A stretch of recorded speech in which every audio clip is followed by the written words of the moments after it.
Okay, all right.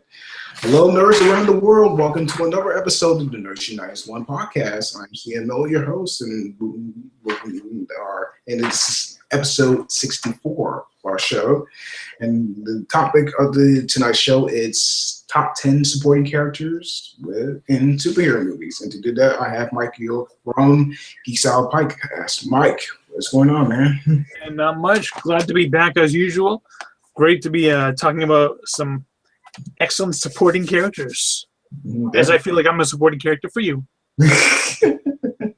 Yeah, you're sort of our Jim Gordon or Nick Fury. I'll take that. I'll take that.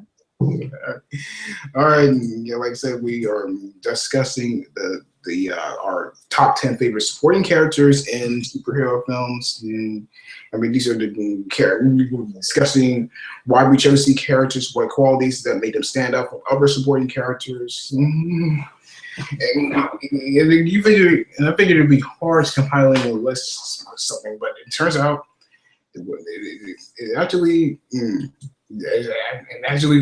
wasn't really difficult at all. So without further ado, I will start. Going from number 10, from 10 to number 1. And number 10 for me is APB body from the movie The Rocketeer.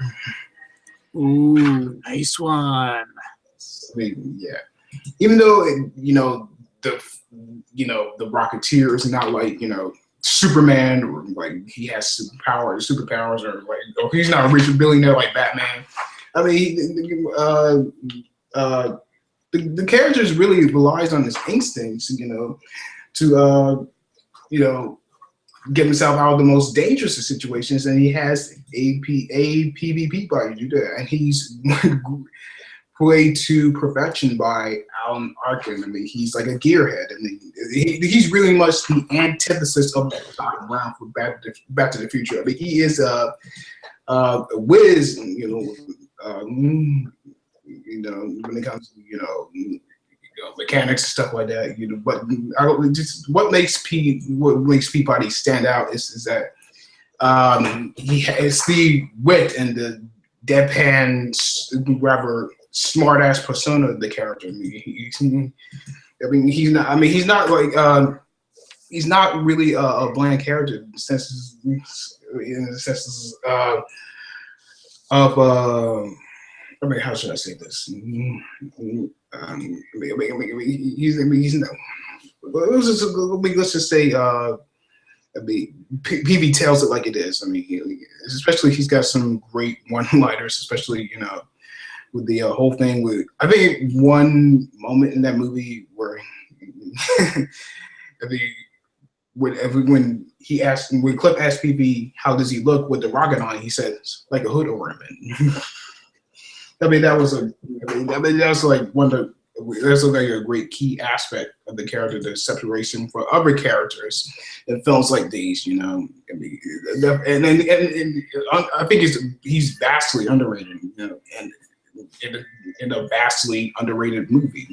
So AVP probably one of my favorites in superhero films.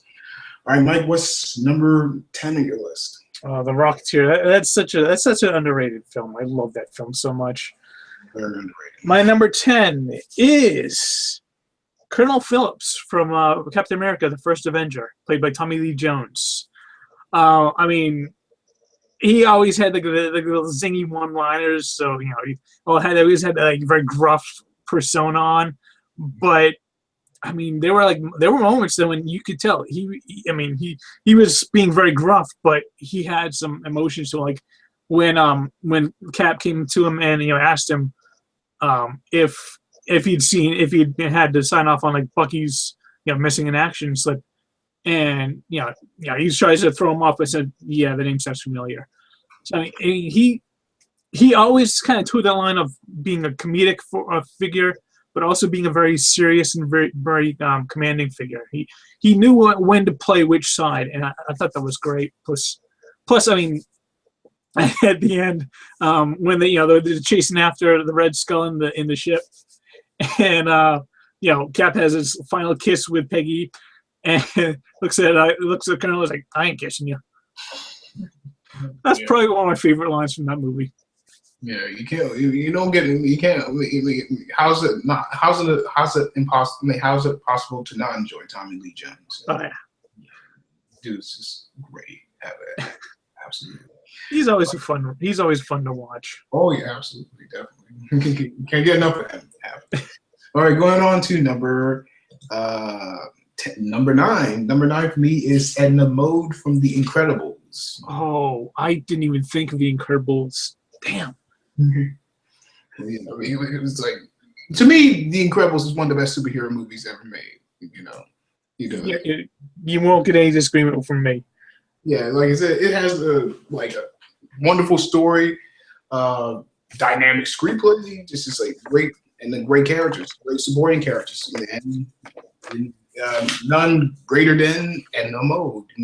Just very sassy, very charming little lady, voiced by Brad Bird. It's interesting. It's great. I mean, that's fascinating that how he lent his voice into that character. There's so many facets of her personality. She's just so entertaining to watch. Of course, I mean, superheroes gotta have like a cool outfit. Of course, and it's their go-to person. It's just like she kind of even then when it's like look at her, visually she kind of reminds me of Linda Hunt. In terms. Oh of, yeah. Yeah, I don't think that was. I don't think that was not planned. Probably not. I mean, but yeah, she does resemble Edith Head, who was a famous costume designer in movies, to a certain extent as well. But there's so much to enjoy about the character, her quick wit, and the acid fire, her rather acid, sharp-tongued humor. It's just like. And this is like, I mean, she's just spectacular. What's not to love about Edna Mode? Just remember though, no capes. Can't argue with that to an extent, All right, Mike, what's number 8 on your list? Number 9. Number 8. Number 9. Yeah. Number 9 for me is Samuel L. Jackson as Nick Fury in The Avengers. Okay.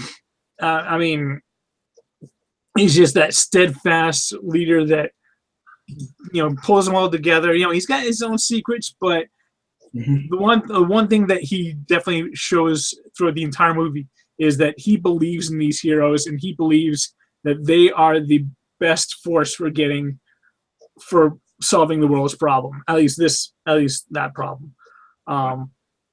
He's always just that mastermind that's he's not above using a little manipulation to get what he needs to get done, but his goals are always on the up and up. His goals are always to save the world, and so and plus Sam Jackson is just badass doing everything. You can't. He looks great in that with that eye patch anyway. I mean, I kind of wonder. Can you find anyone else better to play that role? Basically. No, I mean, ever since the Ultimates comic series where they redesigned Nick Fury to look like Sam Jackson, that's been the go-to for for Nick Fury. I mean, that's whenever someone says Nick Fury now, nobody thinks about like the white guy with the ring and the temples. Everyone thinks that's Sam Jackson. Right, definitely. I mean, he's just like great choice to play the character all around, definitely. Going on to number 8. Number 8 for me is Pietro Maximoff, aka Quicksilver from X-Men: Days of Future Past. Not the rapper. Not the thinly developed version from The Avengers. I didn't mind him. I mean, the Avengers version looks like he can whoop some ass, but this interpretation in like in Bryan Singer's sequel was a hell of a lot more entertaining to watch. And Peters just like he knocked it out of the ballpark. Just like just a very cocky, witty pain in the ass, But yeah, somehow you can't help but fall in love with him. He's just got a charm to him. And a spark to him that you just can't help but be fascinated by him. And what gets me is that scene where they're in the Patagon, set to Jim Crory. Oh yeah, hell yeah! I think if you ask anybody, 9 people out of 10 will say that's their favorite scene in the movie. Yeah, I mean, I wouldn't argue with that. I mean, it's just like, and especially when he's trying to take a taste of it. He just like sets it all up, and then at the end he just stops and poof, room clears. I can't wait to see him in Apocalypse. It's like, it's going to be impossible to top that scene. Though. Yeah. That's just so awesome. One of the best parts. I mean, one of the best parts. One of the best moments featured that character. Like I said, can't wait to see him in Apocalypse. Definitely. All right, Mike. What is number 8 on your list? All right, my number 8 is Michael Caine playing Alfred in Batman Begins. Yes. I mean, you can really take any of the 3 movies. I went with the first one because I think he had more of an impact in the first movie as the confidant, the guy who kind of works with Christian Bale's Batman to get everything set up and become the Batman. He is the ultimate definition of a supporting character for that. He supports him in every way. He's always got that little like the occasional comedic quip to kind of lighten the mood, which I think we could have probably used a little bit more recently, but especially in that moment in The Dark Knight when it's like, would you be one in the back part? It's a no day Alfred, not very subtle. Lamborghini. Oh yeah, very much more subtle. And I mean, and even like at the end of Batman Begins, where Bruce is buried under the burning log. He's like, if you do all those push-ups a day and you can't move a little log. I mean, he was the best part of those movies. Yes, his moments of dialogue were just wonderful, absolutely. Plus, it's Michael Caine, so you really can't get much better than that. It's my poor Michael Caine impersonation. Michael Caine is awesome. Michael Caine is awesome. Going to number 7 for me is Alfred Pennyworth. And for most of the Batman cinematic incarnations, but I think as much as I love Michael Caine's interpretation, I think Michael Gough from the first 4 movies really is to me the ultimate Alfred. He's loyal. He's dedicated to his helping his master out. I mean, helping his the person he works for. Fight the forces of darkness. And he's wise as all get out. Especially what they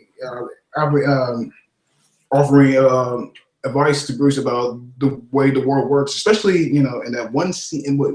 I would count that in the Dark Knight trilogy as well, especially and then even in Batman v Superman, as bad as that movie is, especially that one scene, in the Dark Knight when they're discussing the Joker and they're talking about how they're how do they deal with him. So something which is like some men aren't looking for anything logical like money. Some men just want to watch the world burn. That he's trying to give him some insight into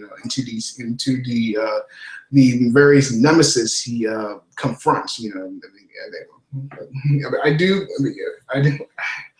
I gotta say I enjoyed the interpretation of the character on the series Gotham, like how they make him like an ex-Marine, stuff like that.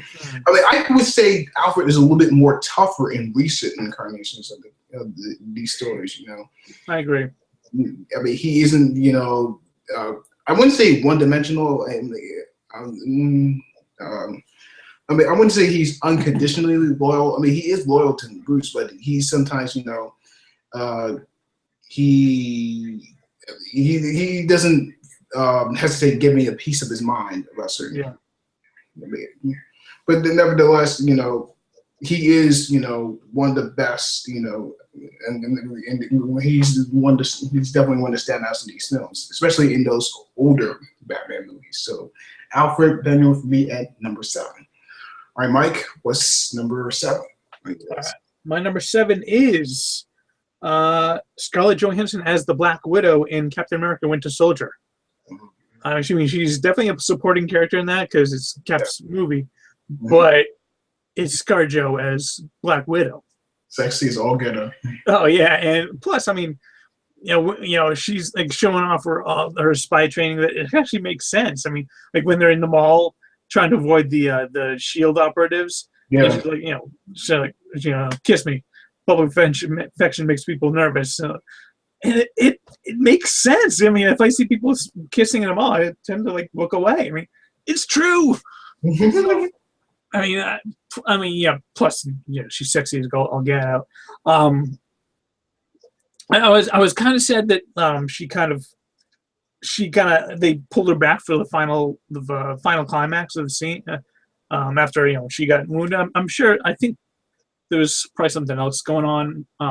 Like she couldn't do all the filming or something. Maybe she was pregnant at the time. I don't know. I thought she was pregnant around the time they were filming Age of Ultron. Oh yeah, you're right. So I don't know what was up with that. If she'd played a bigger role in the climax there, she probably would have gotten a higher score from me. But I mean, as is that opening scene on the ship where she just like takes out the entire engine room, that's just badass. I mean, yeah. She's taking names definitely. It's like she's killer, man. Damn. Especially with that crowbar, it's like this woman's hardcore. Damn. Oh yeah, dude. Every time I watch that movie, when she just smacks that guy, I'm like, ooh, that's got her. Damn. Oh man, yeah. She doesn't hesitate. She will kick ass when necessary. Wow. All right, going on to number 6 for me is Commissioner Gordon from the another character from the Batman Batman series. Pat Hingle's portrayal in the first few movies starring Batman was okay. I mean, but there were times where they made him kind of a bit of a I don't know of a buffoon, but rather an incompetent character, in those first few movies, Yeah, I mean, like in the first movie, he was just like, he was actually an effective administrator. After that, he was just like, let's let Batman handle this one. So, yeah, he became less of a commissioner, more of a cheerleader. Yeah, exactly. It was just like he wasn't, he was like, I mean, he wasn't, actively involved in, apprehending the bad guys, and he's just like, yeah, we'll have Batman deal with this sort of thing. I wasn't really, I mean, I wasn't thrilled with with the character in the Batman, the old Batman series of the '60s. It's like, oh yeah, I hate that show. But what I like about Jim Gordon, I mean, but Gary Goldman in the Dark Knight trilogy, hell yeah, I love how he portrayed that. It's this loyal, dedicated, incorruptible individual who's supremely dedicated to his job, and has this wonderful partnership with this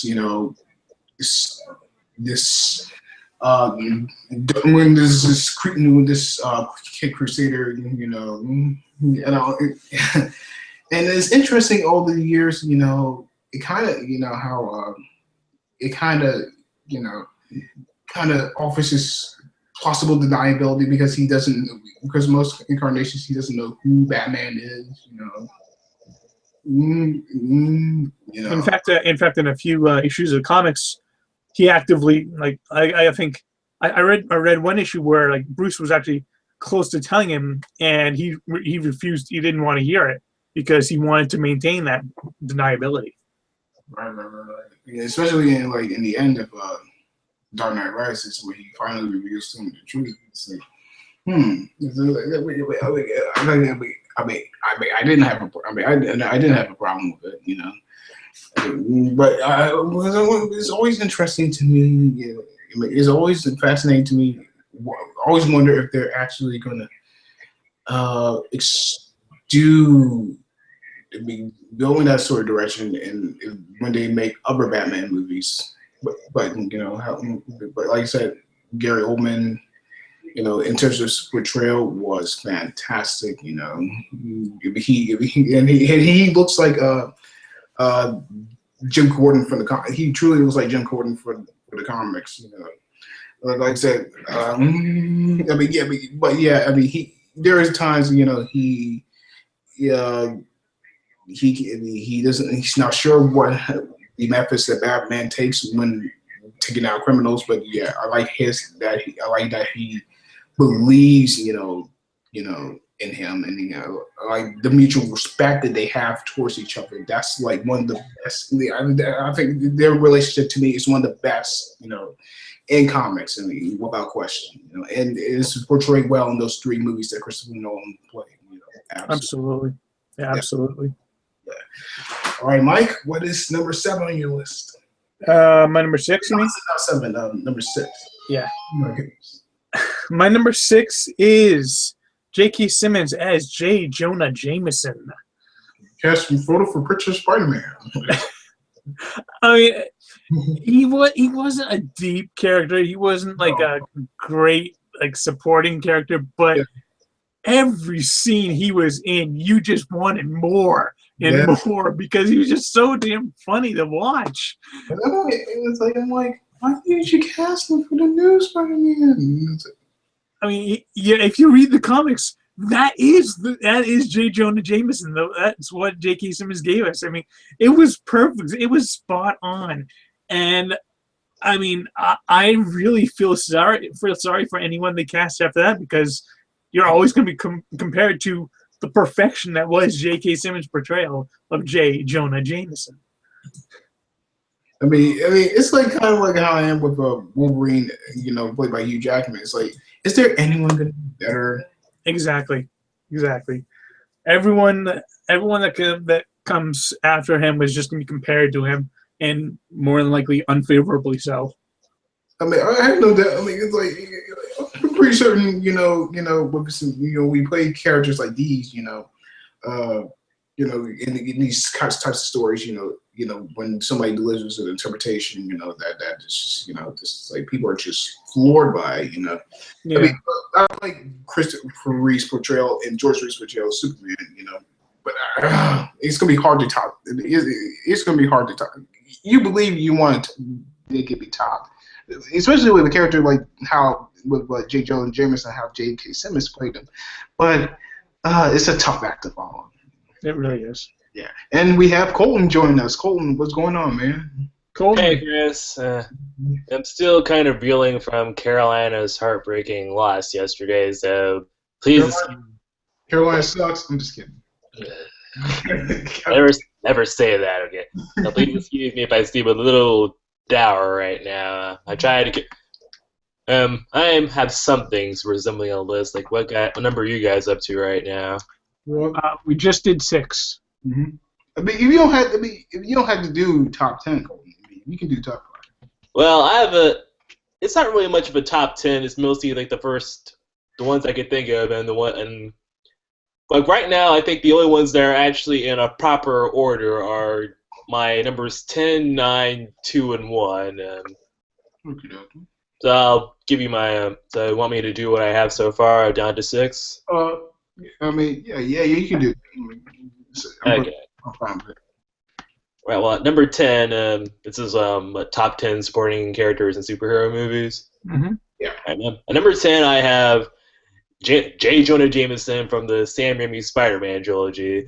it's like he would be higher on my list, but there's just the fact that Jameson's a bit of a jerk, and I mean, Well, that's why we love him so much. I mean, he's a jerk, but he's a good jerk, I guess you could say. In that, like, I mean, we see in Spider-Man 3 that he finally does that. We finally see in Spider-Man 3 that he does have something resembling journalistic principles and what have you when he fires Eddie Brock for being a faker and then prints a retraction despite the fact that he really doesn't want to. Like, we haven't printed a retraction in 20 years or something like that. We haven't printed a retraction in 20 years. But aside from that, though, I mean, J.K. Simmons, his comedy relief was excellent, though. His comedic timing was excellent, especially during the scene where he has to like try to pick out his blood pressure, his heart medicine or whatever, and and Betty keeps buzzing in saying, "Not that one." And, like, man, the look of frustration on his face was excellent. Oh my god! It's like, I think that might be some of the best comedic timing in any superhero film and whatnot. Even better than Robert Downey Jr.'s comedy and the Iron Man series. Even better? Well, I don't know. It might be the fact that with J.K. Simmons, you can really you really know it's a performance. Where sometimes when I'm watching Robert Downey Jr., I can't help but wonder, so am I watching Tony Stark or Robert Downey Jr. right now? Not that that's a bad thing or anything. I like Robert Downey. I'm really looking forward to seeing what he does in Civil War. But anyway, speaking of comedy relief, at number 9, I have Louis from Ant-Man. Again, he's got some very funny lines, among other things, like the way he like went into his like long-winded speeches or and explanations, and especially towards the end of the movie, and having to be interrupted by Scott telling him to stand on track were some of my favorite moments in Ant-Man. But I also like how, even though he's a crook, he has a good heart. Shows there's honor among thieves, among other things. And I like that despite the fact that he was comedy relief, he was actually useful in the movie. He helped out quite a bit and even managed to save Ant-Man during that one scene where he was running from he was in that small model area being shot at by those guards, and he took one of them out. That was pretty cool. Number 8, this is where I'm kind of getting tricky with my ordering.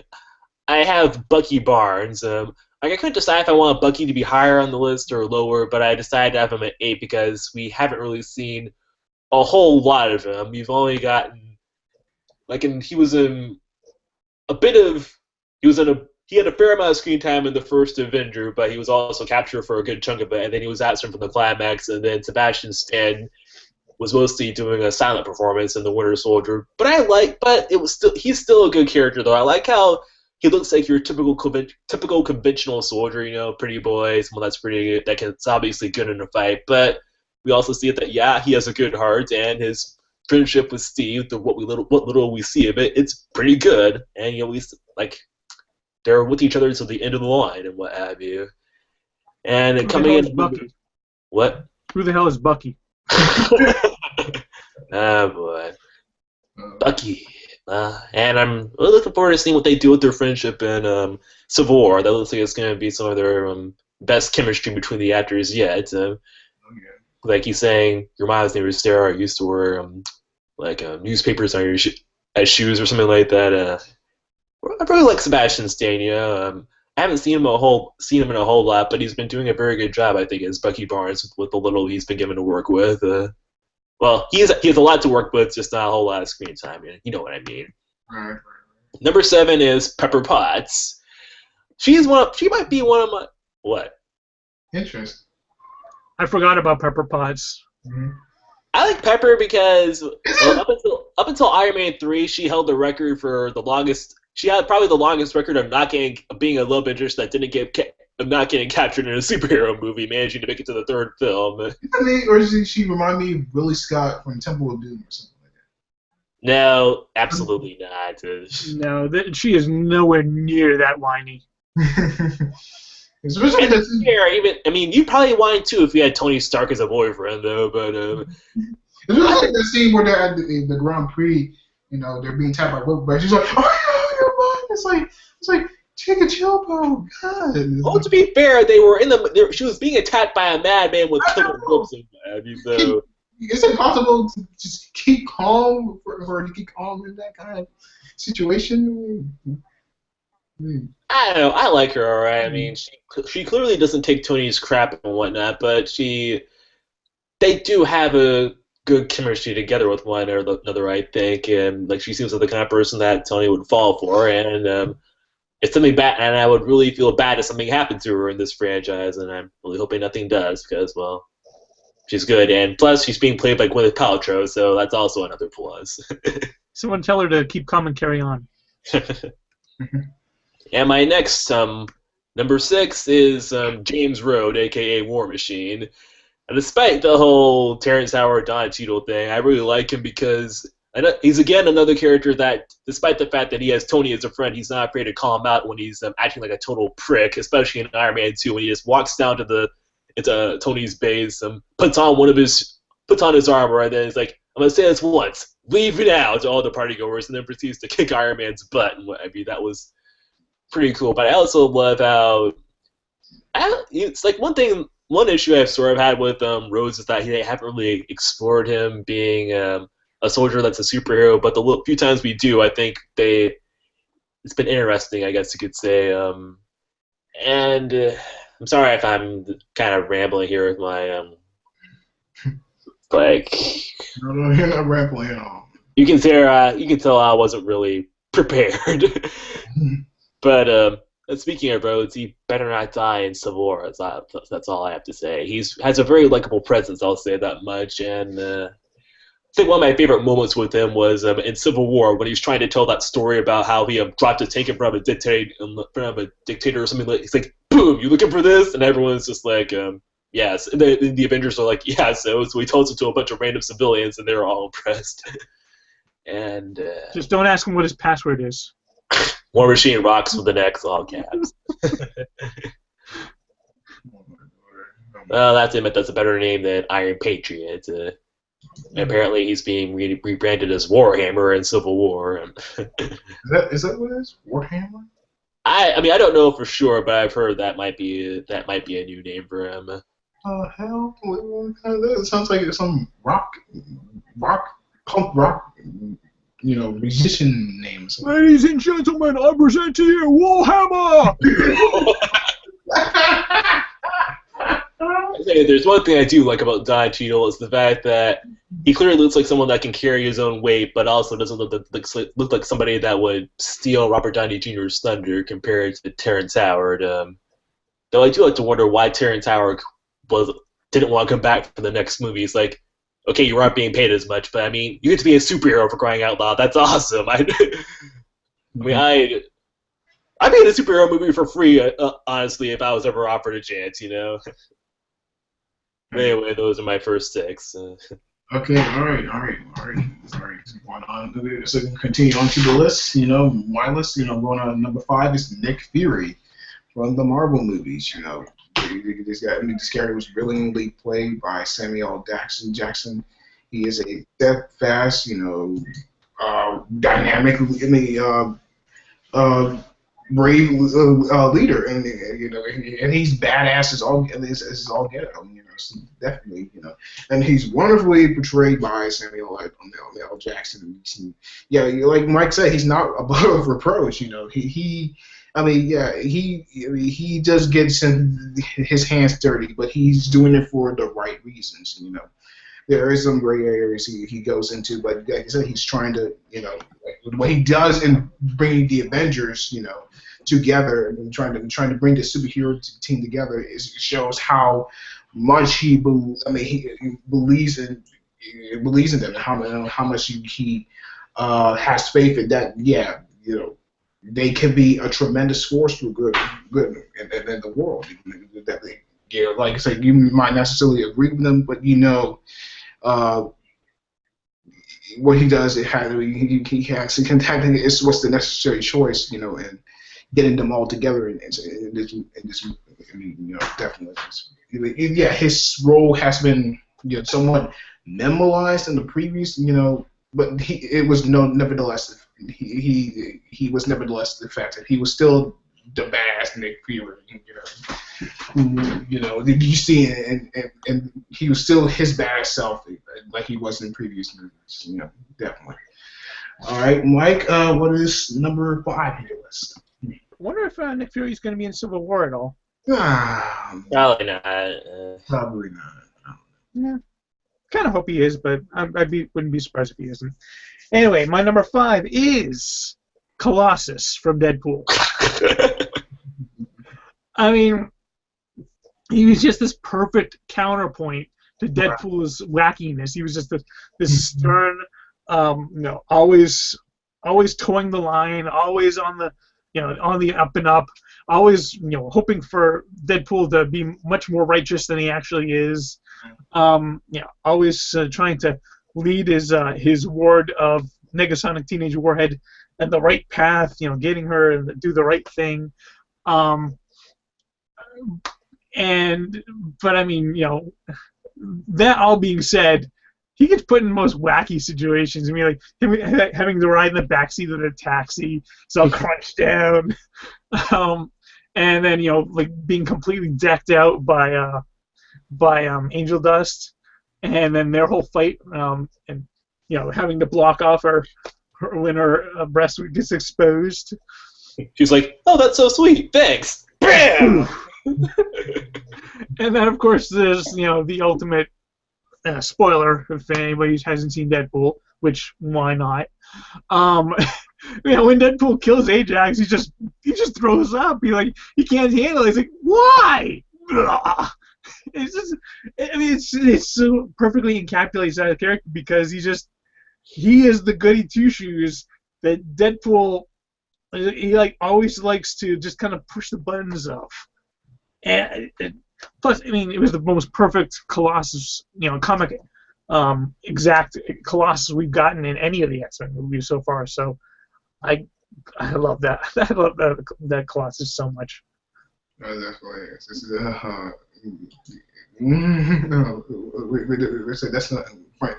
Hey, Ajax. Wait, Francis. That's not my name. What's my name? Spell it out for you. And it's not the soap. Don't say it's not the dishwashers.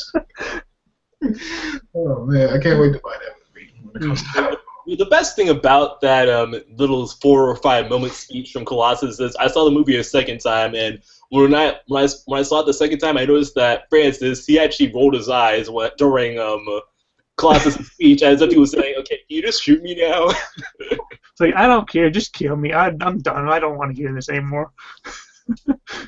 Oh yeah, definitely. All right. Okay, Colton, what is number 5 on your list? Number 5 on my list, and this is something I just thought of as Deadpool was brought up, but I'm just gonna go with Negasonic Teenage Warhead, which is the coolest name ever. I mean, I know she's just kind of a goth teenage girl with who's been on booty comments and long stolen silences, but to be honest, that's probably what works. I mean, that might be the most compared to all the other kind of teenage X-Men we've got, that might be the most realistic teenager we've gotten in the X-Men franchise so far. And there's just the fact that I really loved her powers. Like, after seeing her mentor just get decked across the yard, all she does is just make a tweet about something whatever that's probably not even important to the fight. Then she just tosses her phone aside and then tackles Angel Dust right into into part of the debris. And then she just gives a very quick smile. I'm thinking, man, that was really badass, among other things. And the fact that she really rocked that yellow spandex. I'm thinking, see, Brian Singer, yellow spandex can work in the X-Men universe. I always think back to that first, that little Easter, that little reference in the first X-Men movie, when it's when they're going out, to fight Magneto. It's like you're actually going to go out in these spaces. What would you prefer, yellow spandex? And now we can say, yeah, we kind of would. I can sort of understand them using the dressing in black during the first movie, since the climax of the film took place at night. But yeah, the all black costumes has kind of gotten silly after a while. I mean, and the fact that they're being brought back. Those are kind of campy, though. The fact that they're being brought back in X-Men Apocalypse, I'm thinking, oh, for crying out loud, okay. I mean, in First Class, they showed that they can work in First Class also, but admittedly, that those were actually tactical costumes since they were fighting over water and whatnot. But in Deadpool, there was pretty much no tactical advantage to that costume, but it still worked. And that little moment when when Negasonic called Deadpool cool, well, even though it's just your typical moment of heartwarming moment between a moody teen and some other character, it still kind of worked, I thought. Especially the way Deadpool just kind of went all giddy at her accepting him and what have you. Right. So that's number 5, Negasonic Teenage Warhead. Yep. Okay, all right. Going on to number 4. Number 4 on my list is Perry White from the Superman movies. You know, as much as I like Lawrence Fishburne's portrayal, you know, and Frank Magellan, I mean, he was kind of, you know, okay, but his role was rather minimalized. You know, he really wasn't there that much to me. You know, Jackie Cooper's portrayal in the first 4 Superman movies is really, you know, is really probably the best we've seen. I mean, I do like the portrayal of the character from the old George Reeves TV series when he's always shouting, "Great Caesar's ghost!" And it's like, don't call me cheap. You know, I always love that. But yeah, he really embodies what you know, the character in the comics. You know, he the guy who has very high ethical standards, very high journalistic standards. I mean, he's the tough, you know, irascible, yet he's very fair-minded. You know, I mean, he's very gruff, but he's very tough. And like I said, Jackie Cooper, you know, he truly embodies that. He really brings to him this larger than life character to life. You know, I mean, he doesn't have any standout. He doesn't have a lot of standout moments like say J. Jonah Jameson does. But his portrayal was nothing short of, you know, great. You know, definitely. All right. Okay, yeah. Oh, Mike, what's number 4 on your list? Well, I seem to have gotten a companion here, Oh, but my number 4 is I'm going to go with Haley Atwell as Peggy Carter. Oh yeah. I mean, she proved in, you know, Captain America: The First Avenger that she can more than hold her own and you know, among the boys, and then, well, I mean, yeah, we get her in Agent Carter, which further cements how badass she is.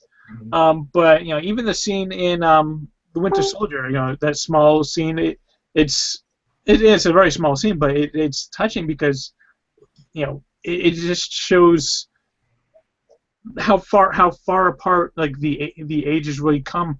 Well, you know, Steve has been frozen in time. Time has gone on without him, and that scene especially shows exactly the enormity of how much time has passed him by. And you know, it's kind of a star-crossed romance in a sense. Yeah. But I mean, Haley Atwell has just taken that character and run with it, and in the best possible way. I think she absolutely is embodying that character. I don't think anyone could have portrayed it any better than her.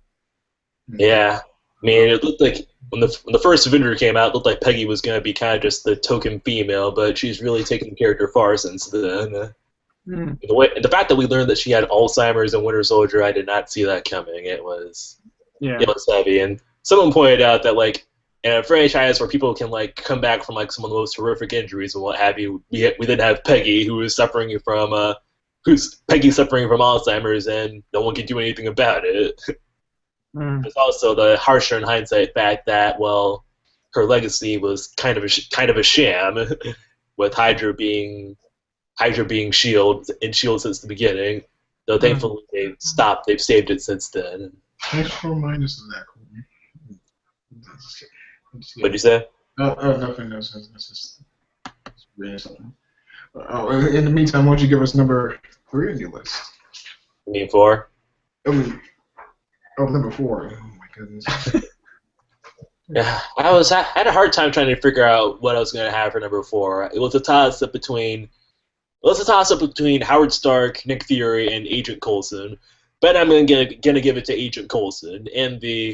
I know he's now the lead of Agents of S.H.I.E.L.D., but when he was in the Marvel films, he was a supporting player. And what I liked about him is that, well, yeah, he started off first as kind of just Mr. Mysterious and what have you. We don't know much about him. He's just kind of the Agent appearing in the background. But then when we get to the Avengers, we find out that he is actually a total superhero fanboy, and he was then unceremoniously cut down by Loki. Trying to get Cap to sign some Captain America trading cards. You know, yeah. Like, talk about these were his locker. I mean, these were his first. These were with him. Never did get a chance for you to sign them, did he? It's like goes to show that even the most probably even the most stoic of people do have giddy sides to them, and well, as we've seen since then, Coulson actually has a pretty big sense of humor in Agents of S.H.I.E.L.D. among other things. But I liked how he was how I actually liked how Fury brought him back, saying that he was meant to how Fury brought him back, saying that at first Coulson was like that Tahiti Project was only meant to be used on a fallen Avenger, and Fury said, "I know, that's why we used it on you." It goes to show that how important normal people are in the fight. Okay, he's an agent of S.H.I.E.L.D., so he's not normal, but you know what I mean. And I liked how, even though he knew he was dying, he felt like his death would mean something, saying that the team needed something to rally behind, and that person was him. And I liked how in his dying moments he actually just gave Loki, even though it didn't really hurt Loki, and it was more basically the equivalent of a bitch slap, pretty much. Seeing him just shoot him with whatever that thing was nothing short of awesome. And then he's like, so that's what it does. I did love him in Thor a lot. Oh yeah, it's just it's just like that. Especially in that scene, you know, which is like it's like he's a fitness nut. It's like that doesn't mean he should come tearing the place apart, stuff like that. Oh my god. Y'all want him back for the movies? Come on, Marvel. I mean, what's the deal? Is it too much to ask? Oh Lord. Well, he was apparently supposed to come back in Age of Ultron, but Joss Whedon didn't want to take away from the moment, I guess. Didn't want to take away from something. I don't know what. Anyway, it's still like, come on. This is like, it shouldn't be too much to ask, definitely. All right.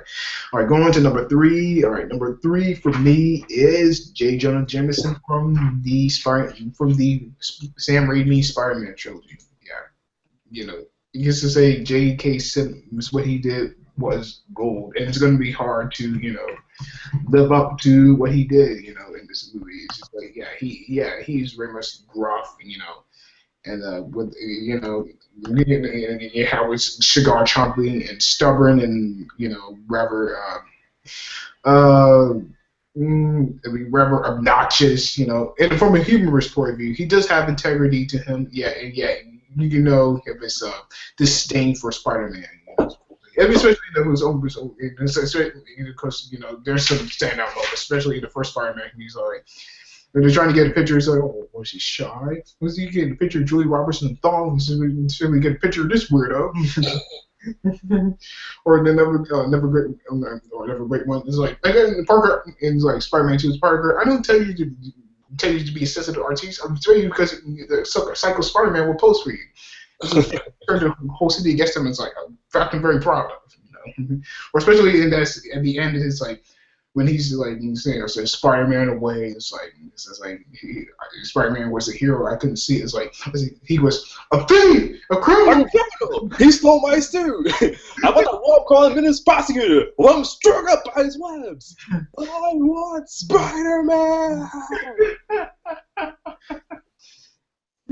I mean, his portrayal was just brilliant. It may seem, you know, over the top, but that's the best part about it. I mean, he's larger than life. He's not. I mean, you consider him a two-dimensional character at best. But, you know, there's no doubt, you know, he relished in playing the portrayal of this character, you know, definitely. And his scenes and quips in those movies are just gold. And like I said, it's going to be hard to live up to what he did, because what he did with Jameson was like fantastic, definitely. If you don't play Jonah Jameson over the top, you're doing it wrong, because that's how the character is. You don't make him into a sobering, serious, you know, newspaper editor. You make him like a rough, you know, kind of surly, kind of obnoxious bastard. Sure. That's what he is. Well, he might be an obnoxious bastard, but he has been shown time to time to actually, well, seek out good stories. I mean, it's Not- rare, but every now and then he shows his good side, I guess. Like in Spider-Man: The Handmaid series, when Robbie got framed for a crime he didn't commit, Jameson took it upon himself to investigate and prove his innocence. Right. Like I said with Jameson, played by J.K. Simmons. Yeah. Mm. There's a reason he's such a beloved character. Yes. Yeah. Even though, even though it's great of him that he's gonna be he's casting Jim as a Commissioner Gordon in Justice League, which we're still not sure it's going to actually be made. Part of me wishes he would come back to play him in the upcoming, adaptation, next year. Definitely. All right, Mike, what is number 3 on your list? All right, my number 3 is Anthony Mackie as the Falcon. On your left. Exactly. I mean, right from that very first moment, that the interaction, the chemistry between those two was just spot on, perfect. I mean, yeah, you should be ashamed of yourself. Go ahead, take another lap. Did you do it? Did you just take another lap? I assume you just did it. It was just so perfect. I don't think they could have found another duo to have that kind of chemistry. I mean, it wasn't. And they're not. It's not like, whatever you say, Cap, I'll do whatever you say. It's just there's a respect there. I mean, they both respect what each other have done, and it's not just a blind follow. This is, I trust you. I think you're doing what's right. I will follow you. Mm-hmm. And I mean, it's just the tete-a-tete between those two is so perfect. I mean, during that final battle when he's actually doing, taking that, he actually took down a helicarrier all by himself, and he tried taking on the Winter Soldier, and that didn't end well for him. And then he actually tried to take down Crossbones. He kind of lost that one, but he ended up on top. Well, he kind of won. He only had to break off because the helicarrier was coming straight for the building. Pretty much, yeah. And then his scene in Ant-Man was small but memorable. Yeah, definitely. As long as Cap never finds out about it. Cap would never better find it. So, and plus, I mean, even when you see Anthony Mackie on stage talking about this, he is just such a fun guy to listen to talk. I mean, he's the kind of guy that you would love to just go have drinks with and just shoot the shit. I mean, he is just fantastic. He's fun. Anthony Mackie and the Falcon, they're both fun guys. He is absolutely my number 3. Mm-hmm. Something else I like about Anthony Mackie is that upon taking the role, he said I don't know how true this is, but I've heard that he's reportedly said that one of the reasons he took up the role of Falcon was so he could show black kids that they can be superheroes also. I'll buy that. He seems like the kind of guy that would do that. Right. Okay, Colton, what is number 3 on your list? Coming in at number 3 for me is Commissioner Gordon from the Dark Knight trilogy. Right. Now, admittedly, Gordon doesn't have a very good track record in these films. As a matter of fact, he kind of screwed up a bit with Dent getting half his face blown off and almost dying at the beginning of the 3rd film. But I think Dent, oh my god. I think Gordon, he represents what he ultimately represents is that what Batman said, in the end anyone can be a hero. Despite the many screw ups he had throughout the films, the fact that he still made a difference in Bruce's life is a major highlight. That all he did was he put a coat around a young boy's shoulders and assured him that the world hadn't ended. Basically the moral of the story is that heroes come in all different shapes and sizes and what have you, and it was a good thing for them to, I think, point out, especially considering that this was Gotham, where there's a new Psycho every week or whatever. Yeah. No, I do like the moments there where Gordon kind of did get a win, like the scene where he looked like he was taking a bullet for the mayor. Was it the mayor? Or...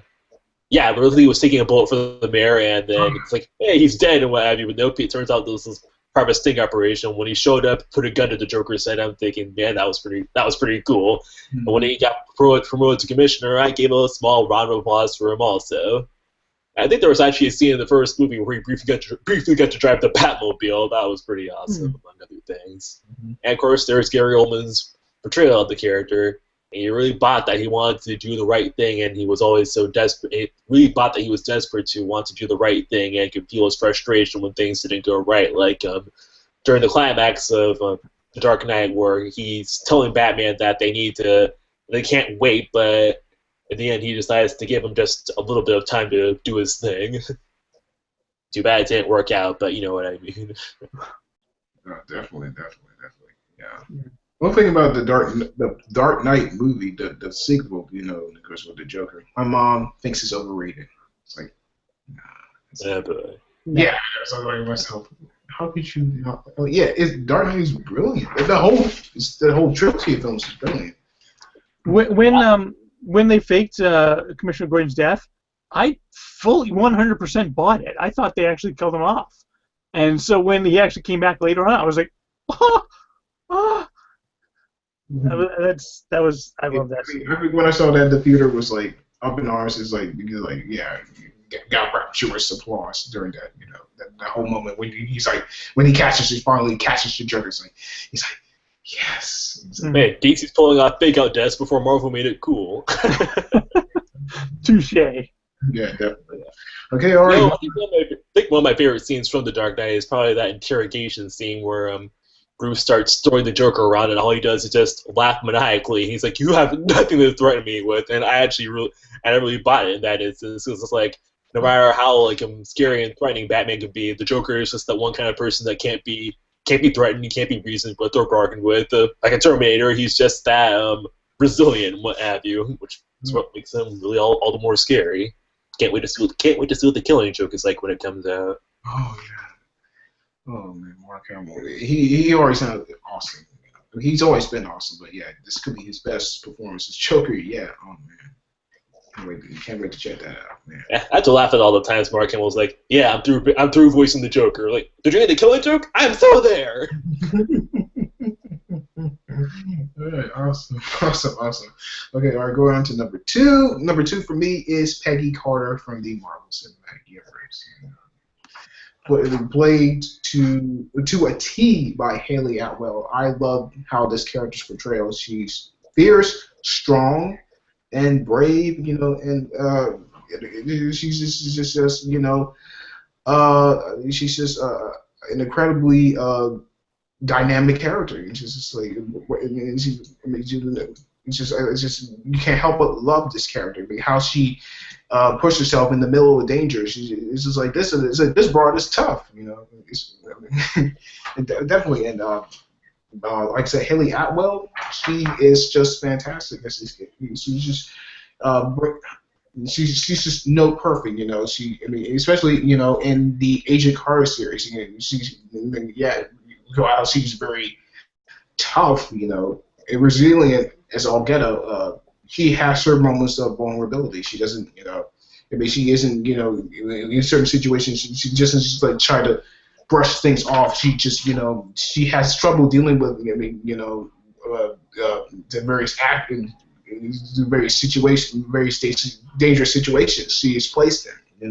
It's just like, yeah, it's cold. It's kind of sad. It's kind of sad, to see her, kind of, dealing with an illness as debilitating as Alzheimer's still. I mean, that scene just does break your heart, though. Seeing them together. And then knowing how much time is lost and how he's been frozen and that she has grown older. Man, just seeing that, it's just, you can't help but feel something there, definitely. But yeah, but this character, she, you can't help but love her. I think she's just a terrific character. I like how she's definitely one of the highlights of these movies, without question. All right, Mike, what's number 2 on your list? I just want to bring up one more Peggy Carter scene, and that the end of Captain America: First Avenger. After he goes down in the plane, and she's just like trying to call him in on the walkie. I mean, I out of all of the Marvel movies, that part kind of gets me right here a little bit more than all the rest. Anyway. And then Cap's like, I had a date in movie. My number 2 is Michael Pena's Louise from Ant-Man. I mean, every single scene he's in, he is just the gem of that movie. I mean, don't get me wrong, I love Paul Rudd as Scott Lang. I love Michael Douglas as Hank Pym. Yeah. I love Evangeline Lilly as Janet Van Dyne, but there's something so funny, but also so perfect about Michael Pena's portrayal. I mean, he's a character that, like Colton says, he's funny, and especially when he's doing his stories, his tales. So somebody told me, such told me that such and well, you know how I like rosé, but this guy had a really nice white, and I was really good. But I mean, like Colton said, he has moments of real heroism. I mean, he knocks out that guard and he locks him up so that Ant-Man can pull off the heist, and then afterwards he actually grabs the guard, remembers to go back and save him, because he doesn't want to let him just die in there, and he proves throughout the movie that while he is hilarious and you love seeing him, every scene he's on, you want more, but there's actually a more dimensions to this character than you ever thought you'd get. I mean, when you first see him, you're like, okay, this guy's gonna be a one-note character. Oh no, he's got some depth to him that really makes him a standout. So, I mean, I'd probably be the only one seeing it, but I wouldn't mind seeing a Louise movie, or maybe just a TV show. I don't know. Maybe like a one-shot segment on an Ant-Man DVD or something. A one-shot with Louise would be perfect.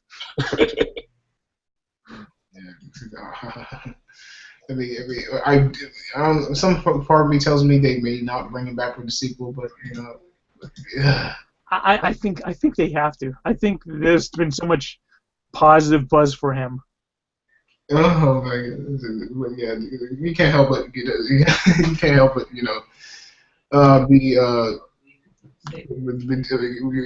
being. I'm gonna say you being stitches, but almost in stitches. Whatever he's on. Whenever he's in the scene, that movie, definitely.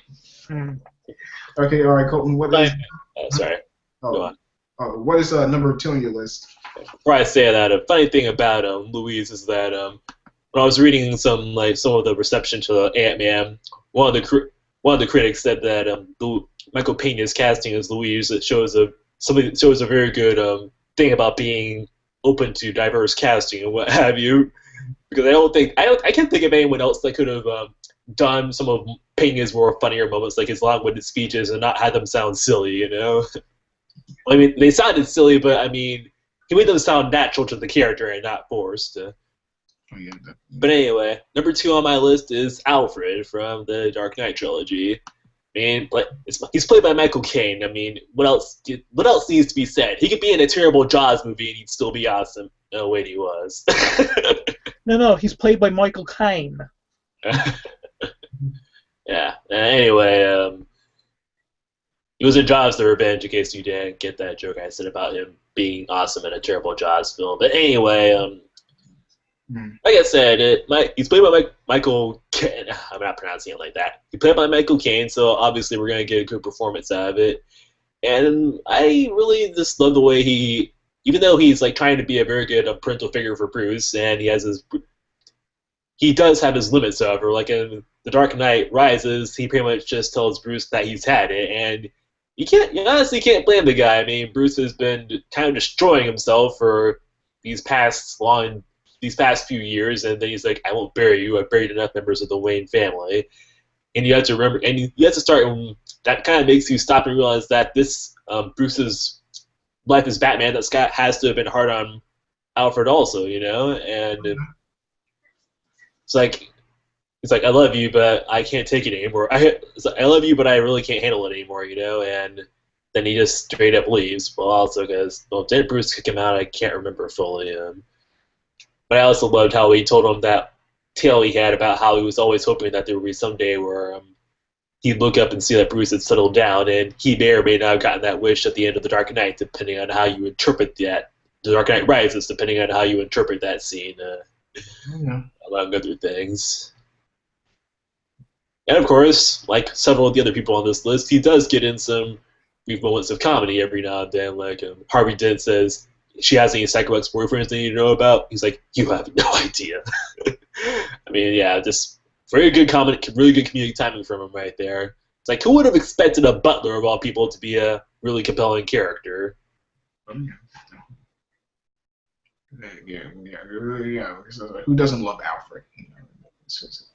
Who does? Like I said before, who doesn't love Michael Caine? He's just like I probably kind of wishes he came back for Batman v Superman: Dawn of Justice, but I will admit, this is awesome as well. He was one of the best parts of that. He did a good job in the movie also. Like when he says, "There's like a half dozen guards on the third floor. I'm gonna drop you off in a second." And I also really loved how he told Bruce, he said, after everything Batman's done and hasn't gotten anywhere, Bruce Wayne did it in only a few seconds. That was pretty cool, actually. Maybe it was because just the rest of the movie was not that great, but Jeremy Irons really stood out as one of the best points of that movie. Like I said, awesome choice. All right, we're going on to the top spot, the number one, our favorite character, our favorite supporting character in superhero movies. And my number one is Bill Coulson from the Marvel Cinematic Universe. You can't go wrong with this character, but he definitely.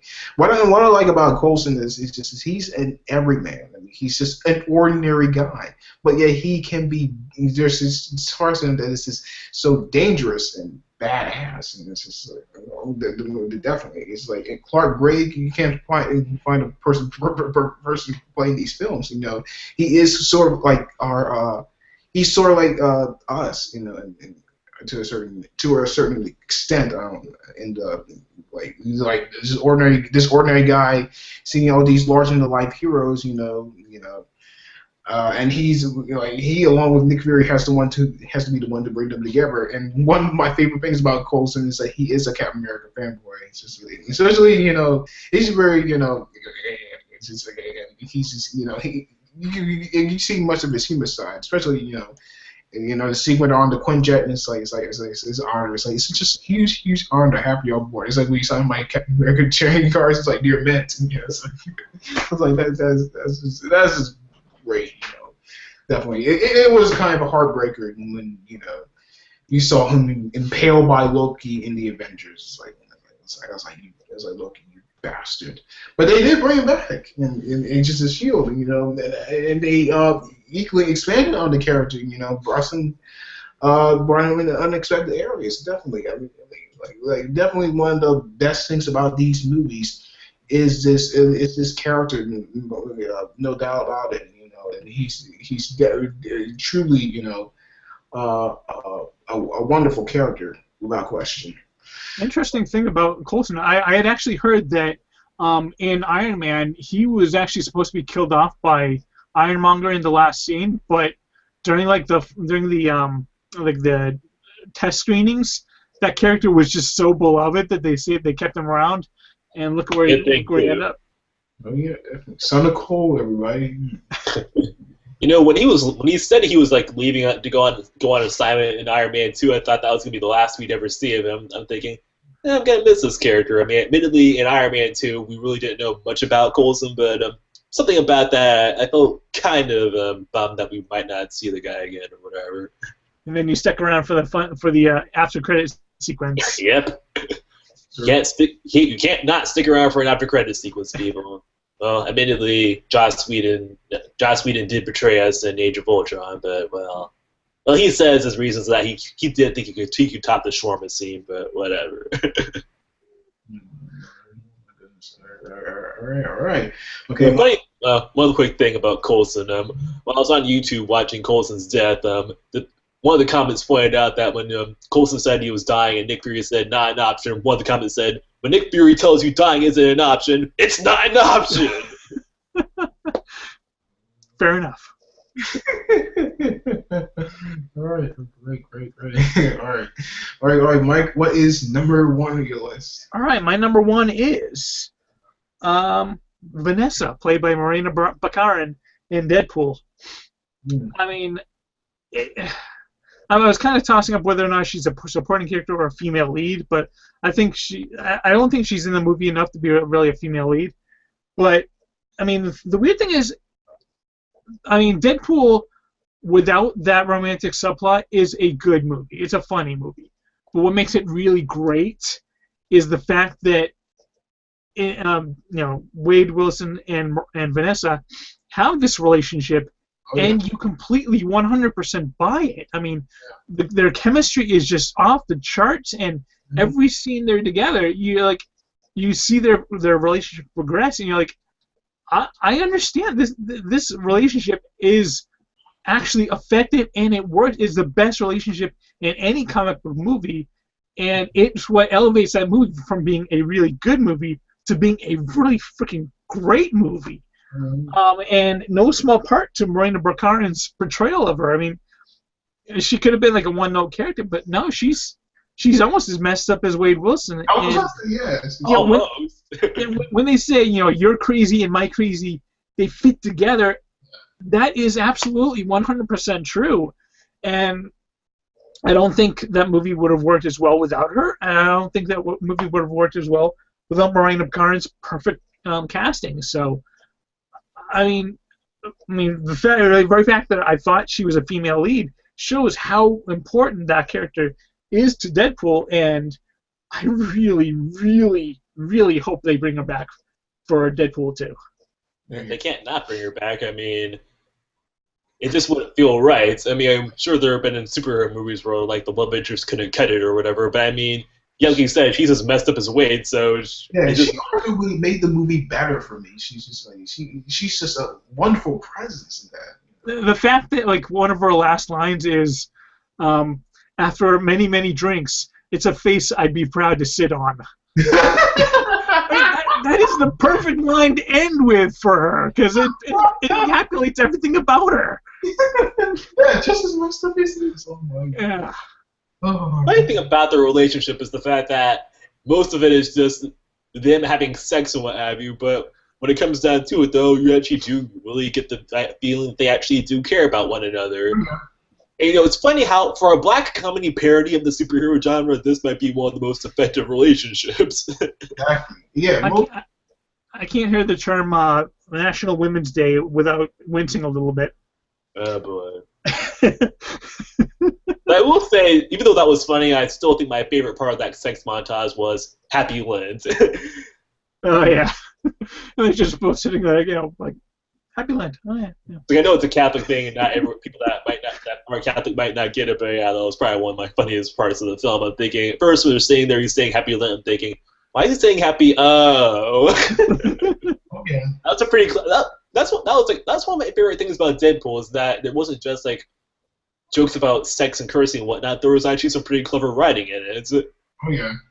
Well, they were the true heroes of the movie, the writers. Exactly. Yes, they redeemed this character. Yeah. Take that. Take that, Fox, for screwing him up in the first place. Damn it. To put it specifically, what? What they did was shorten the characters. It's like, yeah, take that, filmmakers of X-Men Origins for screwing him up in the first place. Yeah. Specifically, screw Tom Rothman, who was the executive meddler behind all the infamous changes to Deadpool's character in X-Men Origins, because he was convinced the character would not catch on. Yeah, but in fact, he now apparently works at Sony, which would explain some of their more recent decisions.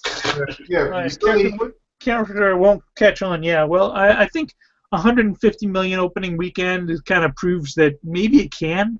The fact that it just like made more money than Fantastic Four Ever Day, which was the last movie that Tom Rothman greenlit. It's like gotta be a real slap to the guy's face. Now, in this case, it's a well-deserved slap. Yeah, because I don't know, he probably doesn't know shit. You know, I think that probably proves it. What you said, Colton. You know. Like he's part of the reason why people assume that executives never know what they're doing, which and I'm pretty sure sometimes they do, but this is a case where no, they didn't know. Yeah. He'll Sam Raimi. Yeah, I'm looking at you, Sony. Yeah, screwing up in the past. You know, with that fucking 23 Jump Street Men in Black crossover. Yeah. That sounds so silly that I actually want to see if they can pull it off. You know. No, I don't want to see it. God damn it, no. It's just like let's just take like I wish I had like a neuralizer, just like for all the executives of Sony and Marvel, it's like just use that thing. It's like you weren't gonna make you weren't gonna make a crossover with Men in Black and 20 Jump Street. It wasn't gonna happen. Well, don't worry. If they do decide to make that, I've got the answer. No. Thanos is the most powerful being in the universe. You can't control it. Nah, but if I take them out, it'll be worth it. Well, I'll hold a touching moment of silence in your honor, Mike, if it ever comes to that. Fox, yeah. Vanessa? Yeah. Oh my goodness. Yeah. All right, Colton. What is number one on your list? Number one, first, a couple of honorable mentions. Number one, first honorable mention is Howard Stark. I love how he pretty much is. He's like Tony, but with less redeeming qualities, but he's still a likable guy. He can be a little bit repulsive. I don't know about repulsive, but repellent. I don't know about impulsive. Impulsive. That's it's like he's a good man, but he's not, I guess you could say, in that he can be a bit of a dog, Yeah, and I think from probably one of my favorite lines from him is like, well, in addition to the fondue line from First Avenger, when he said, "When trying to figure out what's going on in a woman's head, your goose is well and truly cooked." But he also shows some of the signs that some goodness in him when he refuses to quit the search for Captain America, and we find out in the first season finale of Agent Carter that he still feels guilty about not being able to find him. But then there's Edwin Jarvis, also from Agent Carter, and not Jarvis Jarvis the AI butler is also a good supporting character, but I think I'm a fan of Edwin Jarvis a bit more, the actual Jarvis from Agent Carter a bit more, due to, in addition to getting in a lot of just some of the funniest lines in the entire Marvel Cinematic Universe, he's just, I like how loyal the guy is. Like when he stole Steve's blood from Howard and said he's loyal to the guy, but he's not going to let him keep his hands on it, and he gives Steve's blood to Peggy because, well, she's Peggy Carter, she deserves it, and what have you. And anyway, my number one, however, is, this is ironic since we were just bad-mouthing Sony, but Gwen Stacy from the Amazing Spider-Man films. Because, let's face it, anybody that runs over a villain like Electro just gets a massive 2 thumbs up from me, alright? And she's played by Emma Stone, so that can't hurt. I just love the character because it's like, I think it's the fact that she, even though she's a love interest, she has a life of her own, I guess you could say. It's like she's not just there to be Peter's supporter. Well, it's nice that she's there. I mean, nothing against MJ and the Sam Raimi films, but I like to tell her she wasn't just there to support him. She could help out if she needed to, like when she developed the antidote to the lizard formula in the first movie, and how she, even though Peter said, "You're not coming with me, it's too dangerous," she cuts herself free, steals a police car, runs over Electro and says, "I'm helping you deal with this." Granted, she died less than a few minutes after that, and I've seen one person kind of criticize the fact that her death came almost immediately after she decided that she was going to help Peter, but in a way, I think that kind of makes the death a bit stronger. Like she wasn't, like she didn't die because she was just randomly kidnapped. Okay, technically she was sort of, but she originally was on the battleground because she chose to do so. So it was all her choice, and even though tragedy struck, I still admire her for her bravery and what have you. In addition to how she and Peter really seem to love one another, but she's also not going to take his crap if it ever happens, and what have you. Like how she was upset with him for staying away from her, even though she really does need a needed a friend at that instant, since well her dad fucking died, among other things. Pardon my language. And did I mention that she's being played by Emma Stone? So Language. Oh. Yeah, that's not going away anytime soon. The funny thing about the language meme is that it feels like the Martha scene from Batman vs. Superman is becoming their equivalent of language, and that people won't stop talking about it. Yeah, I always think of Step Brothers when the whole thing, imagine those two together. It's like, Batman. I mean, you see Bruce and Clark. It's like, name your mother's name in 3 seconds. 3, 2, 1. Martha. Do you just become best friends? Yeah. Part of me kind of wishes that Gwen actually, when she got that, I can't remember, why was she leaving New York in the second film? School. She was getting a scholarship to England. Part of me kind of wishes that she actually did leave in the second movie as opposed to dying, because it will reinforce the fact that even though she's a love interest, she also has her own goals and dreams in life and what have you. And she didn't need to put. She's not, even though she loves Peter, she's also not going to put it on hold just so they can keep her in the films. Oh yeah. Of course, she's dead, and given how the franchise didn't have the second film didn't have a warm reception, we probably wouldn't have seen much more of her afterwards anyway. But which is a shame, because she's one of my favorite female characters in any superhero movie ever. But yeah, those are my reasons for why I'd put Gwen at number 1. Well, hey, we may get Gwen Stacy again now. Yeah, but I mean, it's like with Gwen Stacy, she always dies. It seems. It's like I feel bad for her character. That's part of the lore. I know it's part of the lore, but I mean, in the case of Gwen in the Amazing Spider-Man films, she was so likable that I didn't want her to get killed off. It's like Damn you, Stan Lee! Did you just say? Did you I don't just know if it was Stan that wrote that storyline. Actually, No, I know, but he created the characters, so he's partly responsible. Yeah. Mike, you said your number 1 was Vanessa, right? Yeah. Yeah, and you said Colton, your number 1 was Gwen Stacy. Yeah. Yeah. Is it blasphemy to say that I prefer Bryce Dallas Howard's portrayal in Spider-Man 3? Yes. I was just kidding. I thought you were serious. I was going to say, no, it's not really blasphemy, but well. Well, I mean, look at it this way. Bryce Dallas Howard, Emma Stone. I'm good with either one. Bryce Dallas Howard's a better actor than she's given credit for, I think. Like, I really loved her in The Help and what have you, which incidentally featured her acting against Emma Stone. Hey, and she can run in heels like nobody's business. Yeah, check Jurassic World. Definitely. Jurassic World. Okay, all right, that'll do it. That was perfect. All right, that was our show. Discussing our top 10 supporting characters in superhero movies. So this is definitely a lot of great. This is definitely great. Discussing, doing this kind of topic for doing this episode. Definitely. All right. Yeah, and also, I know we've been slacking in terms. I don't want to say about slacking, but yeah, we need to catch up on our DC TV recap show. So definitely check out for that. I believe there is no new episode of Flash this week.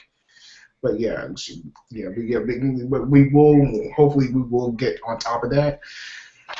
And next week on the show, we will discuss our top 10 favorite movie characters from the top 10 favorite characters from movies of the 1980s. So check out for that around next week. Definitely. And I like to play. First off, I like to thank the people who are kind enough to join me. Mike, like I said, always a pleasure having you on the show. Yeah, always a pleasure to be here, and I'll be a little bit busy tonight doing something or other. I'm not sure what, but I might be watching something. I'm not sure what myself, though. Yeah, we might be watching something. I don't know. I haven't got a chance to purchase it yet, unfortunately. Huh? Yeah. Yeah. Okay, Colton, bye-bye. I'm kidding. Okay, I'll go to the corner. It's always great to hang out with both of you guys. So. Colton, you can come back. Colton, like I said, it's always great having you on the show, man. Yeah, I'm happy that I actually decided to join this hangout after all. It's like, yeah, I kind of rambled a little, but it was fun in the end, actually. And also, The Death of Gwen Stacy was written by Jerry Conway, if I've done my research correctly. So, darn you, Jerry Conway! Oh, right. Like you said, this is great. Definitely great doing this whole episode.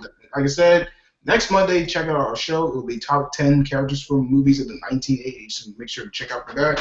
Thank you so much for joining us on this episode of Nursery Nice One. And until next time, goodbye.